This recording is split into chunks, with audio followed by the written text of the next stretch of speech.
pagi yang berbahagia ini yang kita bahas adalah abwabu jahannam, pintu-pintu neraka. Abwabun nar, pintu-pintu neraka.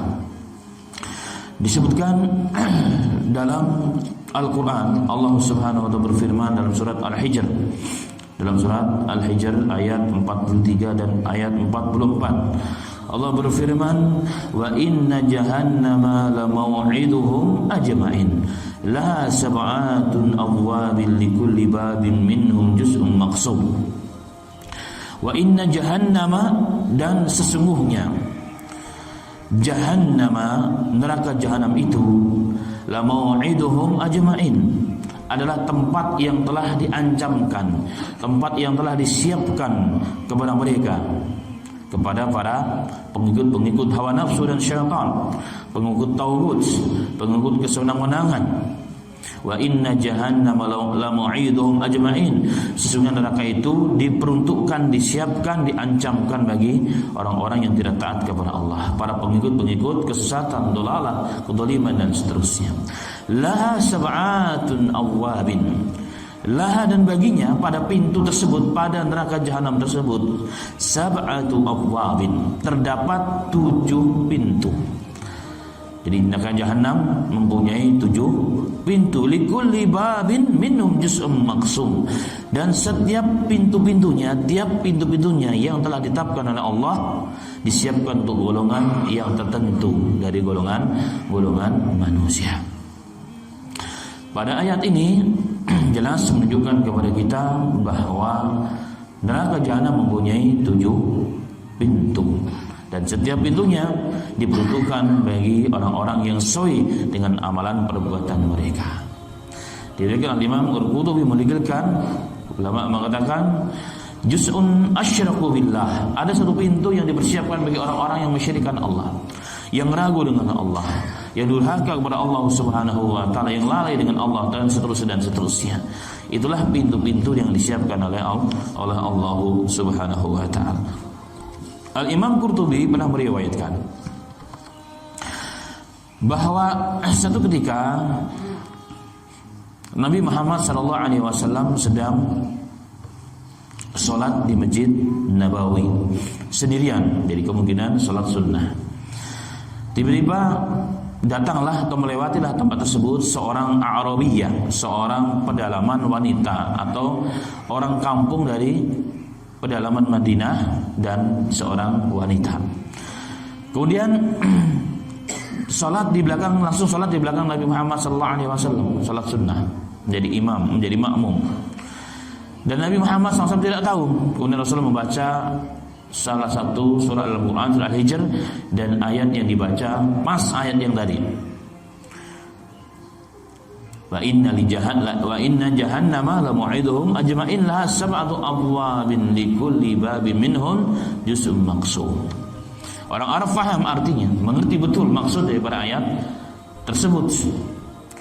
Maka setelah mendengar ayat tersebut, wanita tersebut hatinya menjadi takut, dan saking takutnya dengan ayat ini, fakharat arabiyyatu maghsyiyan, maka langsung terjatuh dan pingsan.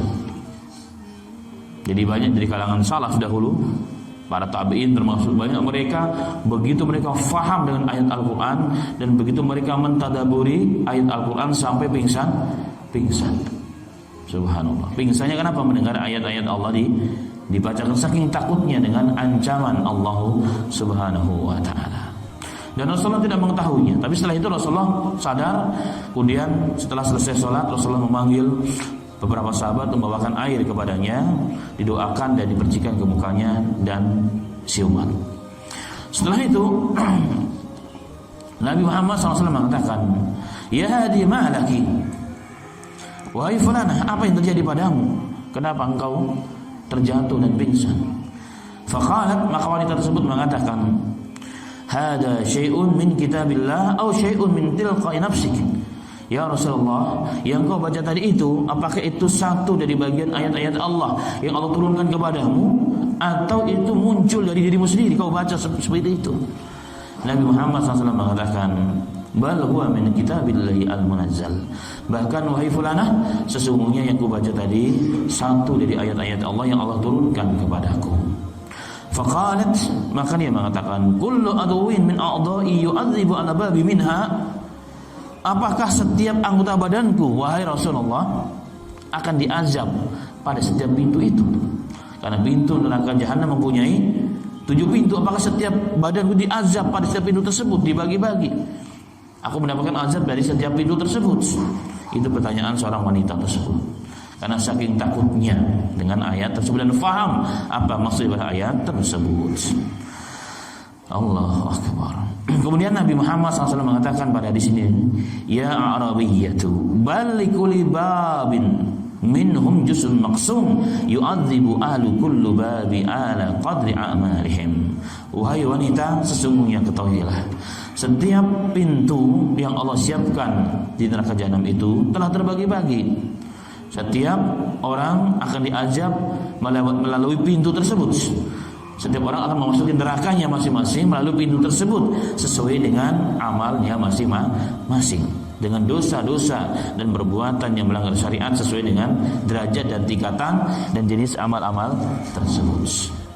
Faqalat, maka wanita tersebut mengatakan, wallah inni imra'atun miskinah la maluli wala li illa sab'atu a'budi ushiduka ya Rasulullah anna kulla 'abdin minhum ala babi min abwabi jahannam hurrun li wajhillahi ta'ala. Subhanallah. Maka wanita tersebut sudah mendapat penjelasan dari Nabi kita Muhammad sallallahu alaihi wasallam, mengatakan, ya Rasulullah, demi Allah, sesungguhnya inilah imra'atun miskinah, aku seorang perempuan yang sangat miskin. Lama lulin, aku tidak punya harta kecuali ada 7 budak saja. Aku bersaksi ya Rasulullah, aku bersaksi untukmu ya Rasulullah, bahwa setiap hambaku tersebut ku bebaskan menjadi manusia merdeka demi untuk menebus setiap pintu-pintu neraka yang dipersiapkan untukku, kata wanita tersebut. Inilah kesan dan pengaruh daripada ayat bagi para sahabat radhiyallahu anhum ajma'in. Dan ini banyak terjadi. Mendengar langsung diaplikasikan, langsung diamalkan. Kenapa? Karena mereka selain imannya memang kuat, dan mereka selain meyakini setiap firman Allah Ta'ala, mereka juga faham betul apa yang dibaca dan didengar dari Al-Quran. Sama halnya seorang sahabat Abu Talha namanya, seorang kayanya Al-Madinah. Setelah turun ayat lan tanalul birra hatta tunfiqu mimma tuhibbun, lan tanalul birra, kalian tidak akan sampai kepada kebaikan, kepada keimanan yang puncak, hakikat keimanan yang sempurna, hatta sehingga engkau menginfakkan hartamu yang paling kau cintai. Jadi ayat ini mengisyaratkan kepada kita semua bahwa bukti keimanan itu, puncak keimanan seseorang, tingkatan iman yang tertinggi, keyakinan kita kepada Allah tertinggi, dibuktikan dengan apa? Menginfakkan sesuatu yang paling kita cintai di jalan Allah. Itu bukti, sudah. Itu satu bukti. Berarti kecintaannya kepada benda, kecintaannya kepada sesuatu itu tidak akan mengalahkan kecintaannya kepada Allah. Datang kepada Rasulullah, ya Rasulullah, setelah turun ayat tadi, ya Rasulullah, sesungguhnya tidak ada harta yang paling kucintai. Hartanya banyak, tapi harta yang paling dicintai apa? Buhaira, tempat. Ada satu di dekat Masjid Nabawi, di depan Masjid Nabawi, sebuah perkebunan kebun kurma yang di dalamnya terdapat sumur, Buhaira namanya, yang paling dicintai oleh yang punya, yaitu Abu Talha. Dan Rasulullah SAW sering masuk kebun tersebut, minum dari air tersebut karena saking manisnya dan saking segarnya. Dikatakan, ya Rasulullah, sekarang ku berikan ini untukmu, untuk Allah Subhanahu wa ta'ala. Inilah banyak sahabat seperti itu. Jadi banyak sahabat dengar ayat langsung dipraktikkan karena mereka faham dan mereka mengerti. Nah, ini yang terjadi juga pada wanita tersebut, insah hadis, jika hadisnya sahih. Maka ini bukti keimanan dan tingkat derajat kekuatan yakin para sahabat dan sahabiah kepada seluruh yang diturunkan Allah kepada Nabi kita Muhammad sallallahu alaihi wasallam. Dia katakan, ya Rasulullah, inni imra'atun miskinah. Ya Rasulullah, aku seorang perempuan yang miskin, enggak punya apa-apa, enggak punya harta, hanya 7 budak saja. Sekarang aku bebaskan ya Rasulullah, demi supaya jasadku, diriku diampuni, diselamatkan dari 7 pintu neraka tersebut. Kemudian fa'atahu Jibril alaihi salatu wassalam. Kemudian setelah itu datanglah Jibril, turun Jibril dari langit mendatangi Nabi kita Muhammad sallallahu alaihi wasallam, tentunya atas perintah Allah. Faqal, kemudian Jibril mengatakan, ya Rasulullah, basyir a'rabiyyata anna Allah qad ghafara laha wa harrama 'alaiha abwab jahannam wa fataha laha abwabu jannata kullaha. Jibril alaihissalatu wassalam mengatakan, ya Rasulullah, sampaikan kabar gembira kepada wanita tersebut. Sesungguhnya Allah Ta'ala telah mengampuni dosanya dan mengharamkannya memasuki pintu-pintu neraka jahanam yang 7. Dan dibukakanlah baginya pintu-pintu surga, dan terserah dia mau pintu mana dia memasuki pintu tersebut. Subhanallah. Ini diantara kisah hadis yang dinisbahkan kepada ayat ini terkait dengan jumlah pintu neraka jahanam, bahwa pintu neraka ada 7 pintu, likulli babin minhum juz'un maqsum, dan setiap pintu tersebut ada bagian orang-orang yang akan memasukinya sesuai dengan kadar dan dosa masing-masing. Kemudian dalam hadis juga menguatkan mengenai ayat tersebut. Pada hadis mengenai keutamaan bulan Ramadan, riwayat Muslim dan lain sebagainya, Nabi Muhammad SAW pernah mengatakan, idza jaa ramadhanu futihat abwabul jannati wa ghuliqat abwabun nar.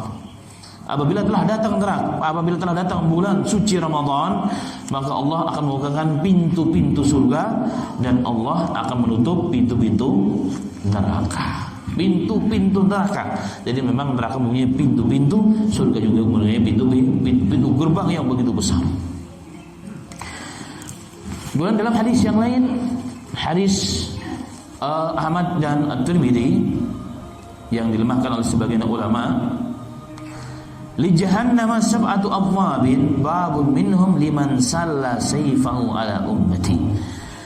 Bahwa neraka itu mempunyai 7 pintu, dan satu di antara pintu tersebut disiapkan oleh Allah, man salla sayfahu ala ummati, bagi orang yang menghunuskan pedang untuk umatku. Jadi orang suka berbuat zalim, membuat kesewenang-wenangan, maka disiapkan mereka pintu khusus masuk neraka dengan pintu tersebut.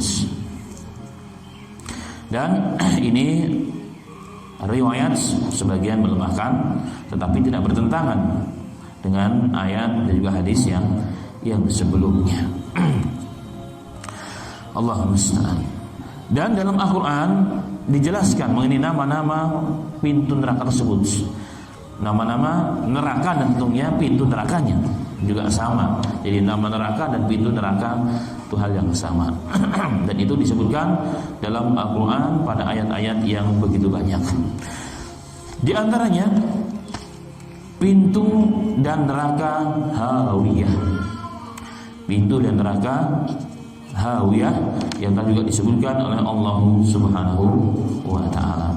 Allah Ta'ala berfirman, wa amma man khaffat mawazinuhu fa ummuhu hawiyah. Wa amma man khaffat mawazinuhu, dan adapun orang-orang yang timbangan atau yang ringan timbangannya. Timbangan apa? Timbangan kebaikannya. Rasulullah mengatakan fa ummuhu hawiyah, maka tempat kembalinya adalah neraka hawiyah. Wa ma adraka ma hawiyah. Tahukah Anda apa itu neraka hawiyah? Narun hamiyah. Neraka hawiyah itu adalah narun hamiyah, api yang sangat panas. Hamiyah itu api yang sangat panas. La haula wala quwwata illa billahil aliyil azim. Menurut para alim ulama, yang dimaksud hawiyah adalah neraka yang sangat dalam. Neraka yang sangat dalam dan sangat begitu panas. Dan jika memasukinya tempat tersebut, maka tidak ada tempat untuk kembali. Jadi masuk ke situ sudah tidak akan pernah kembali ke tempat yang lain. Itu neraka hawiyah. Allahumma musta'an, la haula wala quwwata illa billahil aliyyil azim. Berkata Al-Imam Ibn Zaid mengatakan, hawiyah yakni nar, neraka, yang merupakan tempat kembali dan tempat berpulang bagi orang-orang yang amal buruknya lebih berat dari amal kebaikannya, dan yang memasukinya tidak ada pintu untuk keluar darinya. Itulah neraka hawiyah. La haula wala quwwata illa billahil aliyyil azim. Jadi neraka yang panas, neraka yang sangat panas. Dalam hadis yang cukup banyak, Nabi Muhammad SAW mengatakan seberapa panas neraka hawiyah itu dan seberapa panas neraka tersebut. Dalam riwayat Nabi Muhammad SAW mengatakan bahwa inha fudilat alaiha bitis'ati wa sittina juz'a. Ketika Nabi Muhammad SAW ditanya mengenai panasnya neraka, maka Rasulullah mengatakan sesungguhnya panas neraka Jahannam itu diunggulkan, dilebihkan oleh Allah Subhanahu wa taala melebihi 69 kali panas dunia. Jadi panas dunia yang begitu besar dikumpulkan menjadi satu, maka itu satu dari 70 bagian. Jadi panas neraka berarti 69 kali panas dunia ini, jika panasnya dikumpulkan menjadi satu. Apa yang pernah kita rasakan ketika memegang sebuah lilin? 1 menit saja kalau kita berani menaruh jari kita di atas lilin tersebut, apa yang terjadi kira-kira? Melepuh, kebakar. Bayangkan kalau itu adalah serumah ini gedenya api. Jangankan semenit, hitungan detik, maka kita, bukan hanya tangan, badan kita pun akan hangus. Bayangkan kalau seluruh panas dunia dikumpulkan jadi satu, apa yang terjadi kira-kira? La haula wala quwwata illa billahil aliyyil azim. Informasi yang terupdate kemarin, ada beberapa kapal terbakar. Katanya dari satu kapal menyambar kapal yang lain karena gedenya api. Itu baru sebagian kecil panasnya dunia. Bayangkan kalau panasnya itu sangat panas dan sangat besar, kali 69 kali panasnya. Itulah panas neraka. Maksudnya khusus neraka hawiyah dan juga tentunya neraka-neraka secara umum. Allah musta'an, la haula wala quwwata illa billahil aliyyil azim. Dalam hadis yang lain, Nabi Muhammad SAW pernah diriwayatkan oleh Imam Tirmidzi dan Imam Ibnu Majah dan lain sebagainya, bahwa sallallahu alaihi wasallam pernah bersabda, "Uqida 'alan nari alfa sanatin hatta ihmarrat, summa uqidat 'alaiha alfa sanatin hatta abyadat, summa uqida 'anha alfa sanati hatta iswaddat, fa hiya sawda'u mudlimah." Sallallahu alaihi wasallam mengatakan, api neraka dinyalakan oleh Allah. Yang pertama 1000 tahun. Jadi neraka telah dipanaskan selama 1000 tahun. Hatta ihmarrat, sehingga menjadi merah yang luar biasa. Selama 1000 tahun maksud muslimin dipanaskan Allah, dipanasi sampai begitu merah menyala. Allahu Akbar. Besi saja ditaruh di atas api, hanya hitungan menit akan menyala. Besi yang begitu kuat, yang begitu luar biasanya tajamnya dan beratnya, hanya beberapa menit ditaruh di atas api yang menyala, dia akan juga berubah menjadi merah. Ini 1000 tahun dipanaskan Allah, menjadi merah luar biasa api neraka tersebut. Summa uqida an 'alaiha alfa sanatin hatta abyadat. Kemudian ditambah lagi 1000 tahun berikutnya, jadi 2000 tahun atau 1000 tahun yang kedua. Saking panasnya berubah menjadi putih warnanya. Karena saking panasnya berubah menjadi putih, memutih api tersebut. Summa uqida anha 'alaiha alfa sanatin hatta iswaddat. Kemudian dipanaskan pada tahun yang ketiga. Jadi 3 tahun api yang panas membara menjadi putih, kemudian berubah menjadi hitam saking panasnya. Fahiya sauda'u mudlimah, maka api neraka tersebut menjadi hitam legam, gelap gulita. Itulah yang disiapkan oleh Allah Ta'ala bagi siapa? Orang-orang yang ingin memasuki neraka tersebut. Wa ayyadu billah. Itulah neraka hawiyah. Siapa itu yang memasukinya? Orang-orang yang kebaikannya lebih ringan timbangannya kelak di akhirat, dan berarti keburukannya lebih banyak. Maka beramallah sebaik mungkin, karena setiap amalan yang kita lakukan akan memberatkan timbangan kita. Satu kebaikan jika kurang itu berpengaruh kepada berat kebaikan kita. Maka niat kepada kebaikan, selalu berbuat baik itu perkara yang harus. Sehingga Rasulullah mengatakan, la tahtakiranna minal ma'rufi syai'a. Janganlah kalian pernah meremehkan satu amalan wahai manusia, walaupun kau berbagi, kau punyanya cuma satu kurma, paruh jadi dua, kasih separuh untuk orang lain. Atau kalau nggak bisa, minimal jika engkau bertemu dengan saudaramu, maka dengan wajah yang tolikin, dengan wajah yang berseri-seri, itu pun kebaikan dan itu pun sedekah bagi orang lain. Dan itu bekal bagi kita, ma'asyiral muslimin. Hari ini kita nggak pernah sadar bahwa kebaikan yang kecil itu jika dikumpulkan menjadi banyak, bisa jadi satu kebaikan itu menentukan kita neraka ataupun surga. Dalam tafsir Ibnu Katsir, beliau menerangkan satu riwayat bahwa nanti di akhirat ada orang yang mungkin hanya satu kebaikan yang kurang, atau dua kebaikan kurang, atau 10 kebaikan kurang, sehingga kebaikannya lebih ringan dibandingkan keburukannya. Dia datang kepada istrinya orang yang saleh. Wahai istriku, kau tahu apa yang terjadi pada hari ini? Timbangan suamimu, engkau adalah wanita yang paling kucinta, wanita yang paling saleh, istri paling saleh di dunia yang pernah dimiliki oleh manusia. Dan kau tahu bagaimana suamimu, dan kondisiku hari ini timbanganku ringan. Hanya beberapa kebaikan aku perlu, wahai istriku.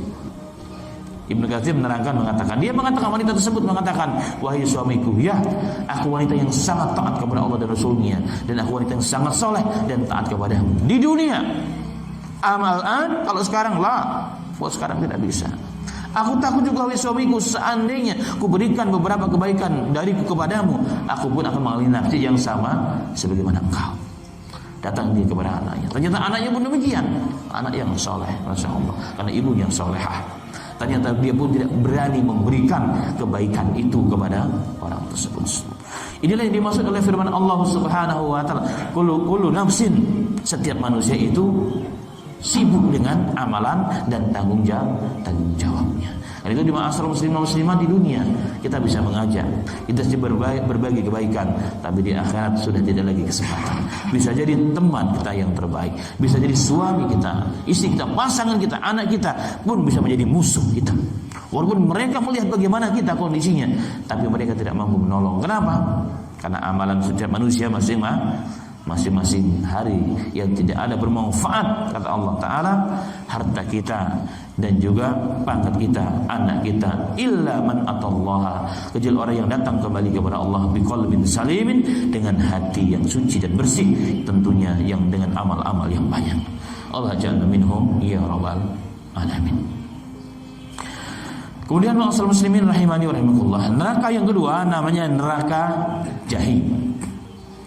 Neraka jahim. Allah Ta'ala berfirman, wa uzlifatil jannatu lil muttaqin wa burrijatil jahimu lil ghawin wa qila lahum aina ma kuntum ta'budun min dunillahi hal yansurunakum aw yantasirun faqubkibu fiha hum wa ghawun wa junudu iblis ajma'un qalu wa hum fiha yakhtasimun tallahi in kunna lafi dhalalin mubin. Allahu akbar. Allah mengatakan wa ujlifatil jannatu lil muttaqin, dan pada hari itu didekatkanlah surga tersebut kepada orang-orang yang bertakwa, lil muttaqin. Wa burrijatil jahimu lil ghawin. Allahu akbar. Dan Allah perlihatkan, Allah tunjukkan neraka jahim lil ghawin, bagi orang yang sesat. Wa qila lahum aina ma kuntum ta'budun, maka dikatakan mereka orang sesat tersebut yang dimasukkan oleh Allah ke neraka jahim, aina ma kuntum ta'budun, subhanallah, di manakah berhala-berhala yang kalian sembah di dunia? Di mana mereka? Kenapa tidak mampu menolong kalian? Min dunillahi, selain Allah Ta'ala. Hal yang surunakum aw yang tasirun, apakah mereka yang kau sembah wahai manusia dapat menolong kalian pada hari ini dari neraka jahim? aw yantasirun. Allahu akbar. La haula wala quwwata illa billahil aliyil azim. Apakah mereka dapat menolong kalian hari ini? Sembahan-sembahan yang kalian sembah di dunia. Wa kubkibu fiha hum wa ghawun. Maka Allah Subhanahu wa taala lemparkan orang yang sesat tersebut dan yang mereka sembah, atau jungkir balikkan yang disembah dan yang menyembah ke dalam neraka tersebut. Ke dalam neraka tersebut semua dilemparkan dengan waktu yang sama bersamaan. Orang yang menyembah dan orang yang sembah atau zat yang disembah bersamaan masuk ke dalam neraka jahanam. Dan iblis juga tentaranya semuanya. Wa junudu iblis ajmaun, dan tentara-tentara iblis semuanya. Tentara iblis, baik syaitan-syaitan dari kalangan manusia atau syaitan-syaitan dari kalangan jin, semua dimasukkan oleh Allah ke dalam neraka jahim tersebut. Allahu akbar, la haula wala quwwata illa billahil aliyil azim. Maka mereka pun akan saling mendebat di neraka tersebut dengan perdebatan yang cukup panjang. Tetapi di sini diterangkan bahwa neraka jahim diperuntukkan oleh Allah Subhanahu wa taala berarti bagi orang-orang yang sesat, bagi orang-orang yang menyembah selain Allah Subhanahu wa taala. Mereka lah orang-orang musyrik dari kalangan Alkitab, dari kalangan Yahudi, Nasara, Majusi, Hindu, Buddha, penyembah berhala, semuanya mereka jadikan satu oleh Allah dan mereka dilempar ke neraka jahim. Karena mereka sesat, menyembah selain Allah Subhanahu wa taala. Jika mereka menyembah matahari, menyembah batu, maka dimasukkan sama-sama blus ke dalam neraka, dijungkir balikkan oleh Allah Subhanahu wa taala. Dijungkir balikkan. Maka kalimat wa kubkimu fiha, dan mereka dijungkir balikkan oleh Allah ke dalam neraka bersama-sama orang-orang yang sesat dan orang-orang yang disembah atau benda yang disembah oleh mereka. Termasuk iblis dan pasukannya masuk ke dalam neraka jahim tersebut. Berarti neraka jahim diperuntukkan oleh Allah bagi orang-orang yang sesat yang menyembah selain Allah Subhanahu wa taala. Allahumma musta'an, la haula wala quwwata illa billahil aliyil azim. Kemudian ma'asal muslimin rahimani wa rahimakumullah. Yang berikutnya adalah neraka saqar. Neraka saqar. Dalam Al-Quran surat Al-Mudaththir menerangkan mengenai neraka saqar tersebut. Mengenai neraka saqar tersebut, Allah Ta'ala berfirman, a'udzubillahi minasyaitonir rajim, kullu nafsin bima kasabat rahina illa ashabal yamin fi jannati yatasaalun 'anil mujrimin ma salakakum fis saqar qalu lam nakum minal musallin wa lam nakun nut'imul miskin wa kunna nakhudhu ma'al khaidin wa kunna nu'adzibu biyaumiddin hatta atana al-yaqin famatanfa'uhum syafa'atus syafi'in. Allah mengatakan dalam surat Al-Mudaththir ini ayat 42 dan selanjutnya, kullu nafsin bima kasabat rahina. Setiap manusia bertanggung jawab dengan amalan perbuatannya. Setiap manusia bertanggung jawab dengan perbuatannya masing-masing. Orang lain tidak akan bertanggung jawab atas perbuatan orang lain kecuali jika memang ada hubungan dan sebab akibatnya. Tapi secara umum manusia, siapa yang berbuat, siapa yang dialah yang bertanggung jawab di hadapan Allah Ta'ala. Besar ataupun kecil, semua akan diminta pertanggungjawaban di hadapan Allah Ta'ala. Illa ashabal yamin, kata Allah, kecuali orang-orang golongan kanan. Dalam golongan kanan, Quran itu sering mengisyaratkan ashabul yamin adalah ahlu surga, adalah orang-orang yang baik. Makanya kemudian Allah mengatakan fi jannati yatasaalun. Mereka ashabul yamin, ahlu surga, mereka di surga saling bertanya anil mujrimin, mengenai siapa? Teman-teman mereka orang-orang mujrim. Jadi orang ahli surga ketika masuk surga, mereka saling bertanya, Kemana teman-teman kita dahulu itu? Yang satu RT, yang satu RW, yang sering ketemu di mana? Di futsal, yang sering ketemu di jalan, sering ketemu di lapangan dan seterusnya. Enggak di masjid, enggak ketemunya. Tapi tetangga kita, teman-teman kita, mereka bertanya, yatasaaluna 'anil mujrimin. Mengenai orang-orang yang mujrim. Mujrim itu berarti pendosa. Muslim tapi pendosa. Muslim tapi melanggar syariat Allah, bahkan dosa-dosa besar dia lakukan. Dosa besar dia lakukan. Tetapi tetangga kita, sahabat kita, mungkin saudara kita, mungkin. Maka ahli surga pada saling bertanya. Oh, ternyata ketahuan mereka di neraka Sakor. Mereka masuk di neraka Sakor. Maka mereka bertanya, ahli surga mengatakan, "Ma salakakum fi Sakor?" Ma salakakum fi Sakor. Apa yang menyebabkan kalian, amal perbuatan apa yang menyebabkan kalian masuk ke neraka Sakor ini, wahai kawan, wahai teman? Qalu, mereka mengatakan, lam naku minal musallin. Sebab pertama aku masuk ke neraka Sakor karena kami tidak salat. Kami tidak salat. Kamu sering datang kepada mengingatkan aku, wahai teman, tapi kami sering lalai. Kami tidak peduli. Salat kerjaan orang-orang yang tidak punya kerjaan. Salat membuang-buang waktu dan seterusnya. Maka kami masuk ke dalam neraka Sakor. Apa itu neraka Sakor? Ulama mengatakan neraka Sakor adalah neraka di mana jika orang memasukinya, maka tidak satu menit pun, tidak satu detik pun mereka ada kesempatan untuk beristirahat. Diazab lagi, diazab gosong, hangus, hancur, dipulihkan lagi, diazab lagi. Begitulah seterusnya. Sampai kapan? Sampai Allah ridho, Allah mengampuni dosa-dosanya, karena mereka orang muslim, tapi mujrim.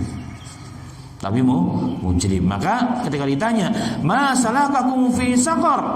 Apa yang membawa kalian perbuatan apa, wahai teman, wahai sahabat, wahai tetanggaku, yang memasukkan engkau ke dalam neraka Sakor?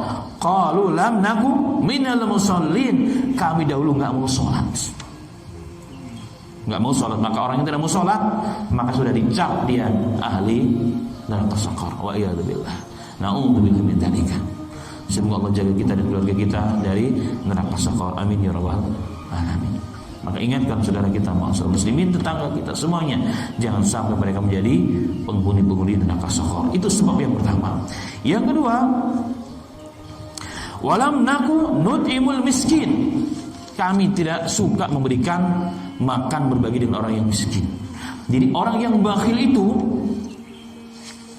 tempatnya neraka Sakor. Enggak mau berbagi dengan orang lain, padahal punya, padahal berlebih, kadang-kadang dibuang. Tetangganya beda komplek, banyak orang miskin, di jalan banyak orang miskin. Atau dalam makna memberikan makan dan arti bersedekah, makna yang lebih umum, bakhil. Kenapa orang itu bakhil? Karena merasa usaha yang dilakukan itu, rezeki yang datang, yang dia punya itu betul-betul hasil karya keringatnya dan ilmunya. Maka orang jadi bakhil. Jadi ada perasaan itu, enak aja. Kan ada yang usaha mati-matian, tiba-tiba datang harus ngasih makan kamu, maka kerja dong, jangan malas dong. Masya Allah. Padahal dia sudah jungkir balik. Tapi begitulah takdir Allah. Sehingga ada perasaan kita memiliki, sombong dan tersebut, jadi bakhil. Nah, orang-orang begini tempatnya di mana? Sakor. Yang berikutnya, wa kunna nakhudhu ma'al khaidin. Ini sebab ketiga orang masuk neraka Sakor. Yaitu apa? Mereka biasa berbicara, menghabiskan waktu untuk perkara-perkara yang batil, bersama dengan orang-orang yang ngurumpi, bersama orang yang membicarakan hal tersebut. Wa kunna nakhudhu ma'al khaidin. Inilah diantara juga amalan-amalan yang menyebabkan orang masuk ke dalam neraka Sakor. Suka ngurumpi hal-hal yang jelas, ngurumpi perkara-perkara yang tidak baik, ghibah orang dan seterusnya, mengucapkan kalimat-kalimat hoax, masuk dalam kategori ini. Menghancurkan umat, menipu bangsa, menipu negara. Ini termasuk orang-orang yang masuk ke dalam neraka Sakor. Allahu musta'an. Wa kunna nukadzibu biyaumiddin hatta atana al-yaqin. Kenapa kami berbuat seperti itu? Karena kami tidak yakin dengan hari kiamat. Muslim juga yang muslim, tapi kami tidak begitu yakin. Artinya masa sih? Buktinya orang yang mati gak pernah kembali. Buktinya orang yang sekian ribu tahun gak pernah kembali.